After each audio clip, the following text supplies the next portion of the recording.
Hello guys, আসসালামু আলাইকুম। আমি আজকে গরুর গোশত দিয়ে পেঁপে আলু দিয়ে জুসি গরুর গোশত রান্না করব। তো প্রথমে এই তেলের মধ্যে দিয়ে দিলাম তেজপাতা, একটু আস্তা জিরা। এখন এটার মধ্যে দিয়ে দিব পেঁয়াজ। পেঁয়াজ কুচি দিয়ে দিলাম।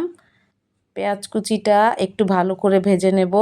পেঁয়াজ কুচির সাথে দিয়ে দিব একটু লবণ, যাতে পেঁয়াজটা একটু তাড়াতাড়ি ভাজা হয়ে যায়।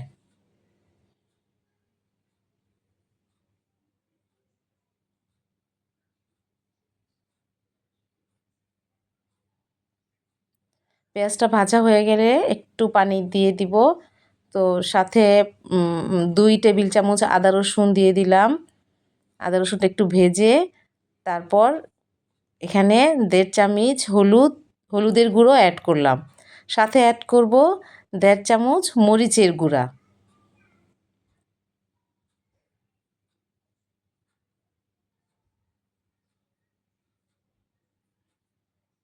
এবার ভালো করে কষিয়ে নেব। একটু ভালো করে মশলাটা কষালে আর গন্ধটা হয় না। মশলা কষানোর পরে এখানে আমি আগে থেকেই গরুর গোশতটা টুকরো করে ধোয়া ছিল। এই 1 কেজি গরুর গোশত আমি কষানো মশলায় দিয়ে ভালো করে গোশতটা আবার কষিয়ে নেব।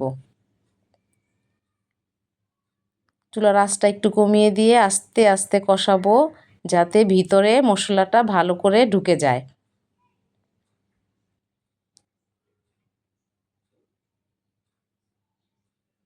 পানিটা যখন শুকিয়ে আসবে তখন এটার মধ্যে পেঁপে আর আলু দিয়ে দিব। দিয়ে একটু পানি অ্যাড করে দিব।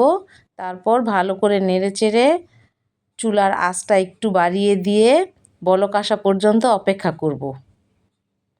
বলক চলে আসলে আমি চুলার আঁচটা একটু কমিয়ে দেব, যাতে আস্তে আস্তে করে গরুর গোশতটা সেদ্ধ হয়ে যায়।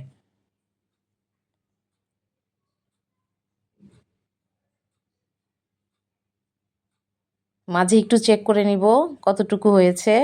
তারপর নামানোর আগে একটু জিরার গুঁড়ো দিয়ে প্রায় 1 টেবিল চামচ জিরার গুঁড়ো দিয়ে নেড়ে চেড়ে একটু চুলায় রেখে দেব।